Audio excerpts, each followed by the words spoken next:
মুমিনুনের 10টি আয়াত কারিমা নাজিল করে জানাতে গেলেন নবী গো, এই 10টি আয়াতের ভিতরে আল্লাহ রাব্বুল আলামিন তার আদরের মুমিন বান্দাদের জন্য 7টি কোয়ালিটি নিয়ে আলোচনা করেছেন, 7টি গুণাবলী নিয়ে আলোচনা করেছেন। কোন মুমিন যদি এই 7টি গুণে গুণান্বিত হতে পারে, 7টি গুণ দিয়ে তার জীবনটাকে সাজাইতে পারেন, আমার আল্লাহ রাব্বুল আলামিন বলেন উলাইকা হুমুল ওয়ারিসুন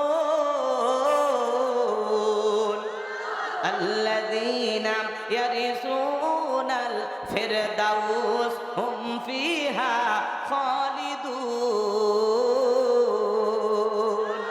আমার আল্লাহ রাব্বুল আলামিন বলেন তারাই হবেন উত্তরাধিকারী জান্নাতুল ফেরদাউসের, সেখানে তারা চিরকাল বসবাস করবেন। আমার আল্লাহ রাব্বুল আলামিন কোনোদিন তাদেরকে জান্নাত থেকে বের করে দেবেন না, বলেন সুবহানাল্লাহ। কয়টা গুণাবলী? জোরে বলেন কয়টা গুণাবলী? 7টি গুণাবলী। এই 7টি গুণাবলী অর্জন করতে পারলে জান্নাতুল ফেরদাউসের ওয়ারিস উত্তরাধিকারী আল্লাহ তাআলা আপনাকে আমাকে বানায় দেবেন। এ বাজান গো, আমার বাবা মারা গেলে সন্তান যেরকম ওয়ারিস সূত্রে বাবার সম্পত্তির ভাগ পায়, বাবা যদি মারা যায় সন্তান সম্পত্তির ভাগ পায় কিনা বলেন? কারণ সন্তান হলো বাবার সম্পত্তির ওয়ারিস। কথা কি বুঝতে পারছেন? উত্তরাধিকারী। ভালো করে বুঝবেন। বাবা মারা গেলে সন্তান যেরকম বাবার সম্পত্তির ভাগ পায়, কোন মুমিন যদি এই 7টি গুণে গুণান্বিত হতে পারে, 7টা গুণ দিয়ে তার জীবনটাকে সাজাইতে পারেন, আমার আল্লাহ রাব্বুল আলামিন তাকে জান্নাতুল ফেরদাউসের ওয়ারিস বানায় দিবেন, উত্তরাধিকারী বানায় দিবেন, বলেন সুবহানাল্লাহ। আপনার আমার টার্গেট জান্নাত না জাহান্নাম? কারা কারা জান্নাতে যেতে চান দুই হাত তুলে আল্লাহকে দেখান।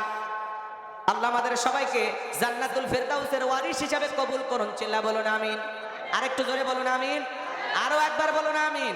এইবার জান্নাতে যেতে হলে কয়টা গুণাবলী? 7টি। 7টি আঙ্গুল থেকে বলেন তো কয়টি? 7টি। জোরে বলেন, আরো জোরে। এই জোর হলো না, হাত নামান। কষ্ট হচ্ছে নাকি আপনাদের?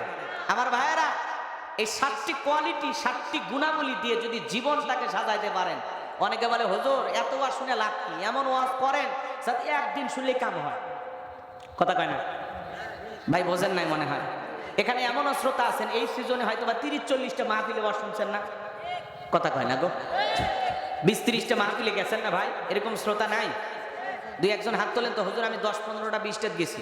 গেছেন না আপনারা? এই যে দেখেন, ওয়াজ শোনার পাগল। যেখানে বক্তা আসে, বক্তার নাম যাই হোক, কি বলেন জান না আপনারা? নাম অনেক বক্তার নামও বলতে পারবে, কিন্তু সময় নাই, পরে শুনবো আর একদিন। এখন আমার দিকে তাকা। তাহলে এই যে 10টা 15টা 20টা মাহফিলে গেছেন, যদি জিজ্ঞাসা করা হয় কোন বক্তা কোন মাহফিলে কি ওয়াজ করছে, বলা সম্ভব? মনে থাকে? থাকে না।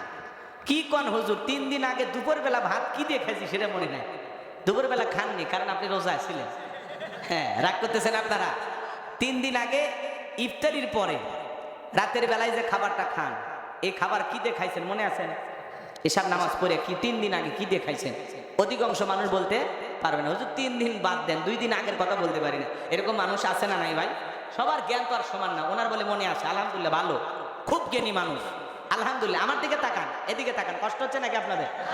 ভালো করে বুঝবেন। এই 7টা গুণাবলী, মাত্র 7টি পয়েন্টে আমি কথা বলবো। যদি আপনি এই অনুযায়ী আমল করেন আর জীবনে কোনো মাহফিলে যদি না যান, এই 7টা পয়েন্টের উপরে যদি মৃত্যু পর্যন্ত আপনি স্থির থাকেন, দৃঢ় থাকেন, বিশ্বাস নিয়ে আমল করতে পারেন, আল্লাহ রাব্বুল আলামিনের দলিল, আল্লাহর পবিত্র জবান দিয়ে বলা ওয়াজ। গোলাম রব্বানী খালি সুর তুলে শোনাচ্ছে, বাঁশিওয়ালা কিন্তু কে? আল্লাহ। আমি খালি সুর তুলতেছি। কথা কি বুঝতে পারছেন? একটা কথা বানায় বলতেছি না। যদি এই 7টি গুণাবলী আপনারা বাস্তব জীবনে মৃত্যুর আগ পর্যন্ত এইভাবে আমল করে চলতে পারেন, আপনি হবেন জান্নাতুল ফেরদাউসের ওয়ারিস, উত্তরাধিকারী। আপনার নামে জান্নাতুল ফেরদাউসে জায়গা বরাদ্দ থাকবে। চিৎকার মেরে বলুন সুবহানাল্লাহ। আরে ভাই, ঢাকা গুলশানে যদি বাড়ি থাকে, লোকটার মশানি আলাদা। হুজুর হ্যাঁ জানেন না, ঢাকা গুলশানে থাকে, উত্তরে থাকে। হুজুর হ্যাঁ মালছি নিচ্ছেন না, একটা ভাবি আলাদা। আজকের আলোচনা শুনে ঢাকা গুলশানে না, উত্তরায় না, বাড়ি হবে কোন জায়গায়? জান্নাতে। দরকার আছে না নাই?